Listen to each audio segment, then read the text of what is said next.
Welcome back. Our second guest today is on Channel 18 is Barbara Ann Foley, the Director of the Council on Aging. And Barbara Ann has some scams to tell us or warn us about. So Barbara Ann, you have four of those? I do, Paul. Unfortunately, I do. We have a number of ways that we receive information about these kinds of scams. Sometimes it's one of our staff or multiple of our staff themselves having something happen, or their families, or sometimes we get people who walk into our office, like I had happen yesterday, or sometimes they come by phone and people will say, this is what happened, and I did not myself fall for it, but I wanted to tell you so that you could warn seniors. Yes. So we get them from a multitude of areas. And then, of course, the ones that are really bad or have made their way kind of throughout the state or worse, we get from Executive Office of Elder Affairs or the Massachusetts Council on Aging or the National Council on Aging, or sometimes the agencies themselves. And I'll tell you about that in a second. So the four are as follows. There is, if you can believe it, a warning for a warrant for your arrest, Paul, because you didn't show up for jury duty. Oh, okay. And so sometimes we get, loads of mail, and there's a lot of advertising in there, and, bills and envelopes and everything else. And so they're preying on hoping that you will have forgotten that, oh my gosh, did I really have jury duty and I totally didn't fill out the card? And oh my God, am I now going to go to jail? And, they get obviously very concerned. Well, the follow-up is that there will be a warrant out for your arrest because it is your duty and you didn't fulfill your duty, but to get your sort of literal get out of jail card is send us X amount of dollars to the following address. Oh, okay. And often it's followed with something, I wish I had it here, called a green dot card. You can get those at pretty much anywhere, CVS and other locations, Cumberland Farms types and places like that. It looks like a regular, American Express size card, and it's called Green Dot, and basically it's a card that you load with whatever amount you want. And it's prevalent in almost all of these scams. So if the caller tells you your get out of jail card is $500, you go to the clerk at the store and you say, please put $500 from my bank account onto this card. Oh, wow. So then the caller says, call me back at this number and read off the number on the back of the card, and then your get out of jail is done. Well, once you read that number off the back of the card, no police in this country can help you get that money back because you willingly gave it away. Oh, wow. So that's the jury duty scam. And the bottom line, it's definitely not true. None of it is true. There's no warrant out for your arrest. But the bottom line to also keep in mind is once you're over the age of 70, it's optional whether you fulfill jury duty or not. A lot of people like to do that at that age because most often they're retired and they have a little bit of time on their hands and it's something that's interesting to them. But sometimes people are infirmed or not able, or maybe they're caring for a grandchild or fill in the blank, and they're not able to do that.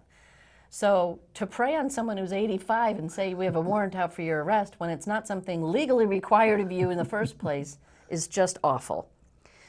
So the others, the grandparent one, you might remember, it's making its ugly head again, rearing its ugly head around again, and that's the person calls and says, Grandma, or in your case, Grandpa, and you say, unknowingly, John, that doesn't sound like you. So you've now given them the name. They didn't know the name. And you say it doesn't sound like you, and they say, well, I've got a cold or fill in the blank illness. And where they're getting a lot of their information from, to warn any of you seniors who use Facebook, is they are going on Facebook and kind of trolling around and getting snippets of information. So the person who's called is saying, oh my gosh, they knew that my son was on a naval ship, or they knew some piece of information. So they think it must be true, right? Because they had this information, and I don't know who this caller is. And they say, I'm in the brig, or I'm in jail, and I need bail money. So it's the same thing, the green dot card, and you call back a, quote, bail bondsman, and the person will be let out of jail. Obviously, again, not a true caller, and that green dot card, once you send that money, it's all over. There's no way to get that money back. I had that one. My grandson was in jail. Well, and you know, we can laugh because it just seems so absurd on the face of it. But when you get that and it's late at night, which is often when they do call, sometimes it's mid-morning, but most of the time it's late at night, and you're thinking, oh my God, he's probably, you know, and they're thinking the worst, that he's literally in a jail cell and he's done something wrong that really wasn't as bad as they're saying, and there's this sheriff or bail bondsman person who's, you know, standing over him waiting for their money, and it's just, it's really awful preying on our seniors is what it is. The last two are federal programs, believe it or not. A person came into my office yesterday with a Social Security scam. So I'm here to tell you that Social Security, the highest up person in the state of Massachusetts, told me themselves that they are completely solvent until at least the year 2035. At that point, whoever is in office, if something has changed, there will be a mass notification, and they will work towards having input from everybody as to what they might do. You might remember a number of years back, the viewing audience, I know many of you are seniors, and it probably didn't affect most of you, but people like myself, I'm 54, it did affect, which is you used to be able to retire early at 62 and take early Social Security, and then 65, take your regular Social Security. Well, my age bracket, Social Security age starts at 68 and 70. Wow, So is that long? Yeah, so that was one of the major changes that the Social Security Administration made that affected people, obviously, in the boomer age bracket on down, like younger brothers and sisters, but didn't really cost a terrible amount of money or hurt a terrible large amount of people. Yes, we have to work a few years longer. Well, Social Security in its infancy was to help people along. It wasn't to be their sole income. That's not what it was originally intended for. Unfortunately, it has become that for a lot of people, and thank God it's there for that reason. So what the Social Security Administrator at our big conference we went to at Mass Council on Aging said is, if they do make any kind of changes after 2035, it will be those kind of changes, very small, minute, that maybe will change an age or something else that will not greatly impact the greater numbers of people. Okay. So the reason I say all of that is because the Social Security scam is they sent this envelope, AM Express, so it looks like American Express, it's not, envelope, which by the way is $32 to send, no matter what you put in this envelope. And they send a letter that says it's a grassroots effort to try and get, to make sure Social Security doesn't go away and stay solvent. And to do that, we need $17, Paul, of your money. We want you to put this check in, and it's a check, no cash, no money order, no anything else. Checks have routing numbers on them, right? And what can you get from routing numbers when you find things like that? There's other identity theft issues. Right. Yeah. So they want your check to go into this AM Express envelope and send it off. So if you're worried about Social Security and you get this, and mind you, this is about the 5th or 6th piece of mail. The others are kind of these letters, and they have crossouts on them and handwriting on them, and I guess they're trying to look like they're real. Then you get this envelope, and the envelope looks very real, and it says you need to sign this petition and include $17 so that we can process it all, and we'll get it to the government and tell them, yes, we want it to stay solvent. That's basically the thrust of the whole scam. Well, the whole Social Security emblem and everything looks very real, but the letter definitely doesn't. And it says Senior Center in Washington, D.C. with a P.O. box. So when you go into the federal government's websites, and it's all over there, that it's a scam and that they're preying on 80 and 90-year-olds. They have in there even that they preyed on a 97-year-old deceased person who had been deceased for 4 years and were continuing to harass the family with, you know, not harass, but to bombard the family with all of this constant mailings. So the last one is Medicare, and Medicare has had a number of scams, and basically the bottom line with all of them is trying to get your Medicare number. And for any of you out there that don't remember, what is your Medicare number? I have no idea. Well, it's your Social Security number, okay. Paul. That's the scary part. So right. your Medicare number and Social Security, until, the good news is, until 2018, are one and the same. Starting in 2018, they are going to change. They'll be sending people cards in the mail, and there'll be a huge campaign about that. So you don't have to worry until you start seeing it. There'll be a huge campaign that will say, Barbara Ann Foley, you are age whatever, your Medicare number is this. For your own security and protection, we are changing your Medicare number, and enclosed is your new Medicare card. And again, it will be all kinds of national information, television, and every way that they can control mailings and everything to get to you, so that you'll know that. So you'll know it isn't a scam. And we, COA directors across the whole country and others in elder advocacy agencies, have been pounding the pavement, just so that you know, asking for this, because it is so ripe for identity theft. Every doctor office you go into, every lab, everything that's medical, that you have to show that Medicare card, it shows your Social Security number. And we hope and pray that nobody steals that number, but because of the number of places that you have to show it, it makes it more susceptible to having it be taken. So if, like your license years ago, used to have the same thing, and we changed that, and now they have an S and a big long number that means nothing. It'll be the same kind of thing. It'll be some number that doesn't mean anything. There's no birthdays, there's no Social Security number, and it'll be a safe number.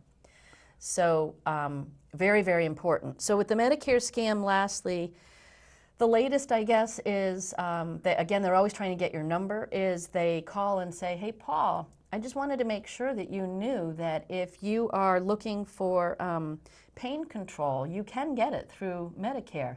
We just need your number so that you know, we can process the information to you. And it goes on. There's a lot of varieties of that same phone call, but people hear pain medication and they think, oh, well, do I have that on my Medicare Part D? And then the caller is asking for your Medicare number, which again, ding, ding, ding, is your Social Security number, which is identity theft. So the bottom line with all of these scams, to all of you listeners, is any federal agency, especially Social Security and Medicare, are not ever going to call you and ask you for your number. Why? Because they have it. They don't need it. So I know it's very difficult when you get a person with any of these scams and it sounds like they know you, or they know a piece of information about you, or they say it's the grandson Johnny, or whatever it is.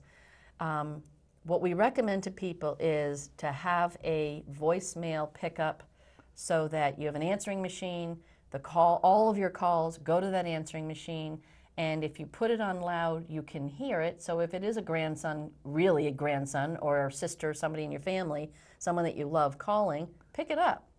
But if it's not a caller you recognize, let it go to the answering machine. And then at your own discretion, you can go back through and go delete, delete, delete, delete.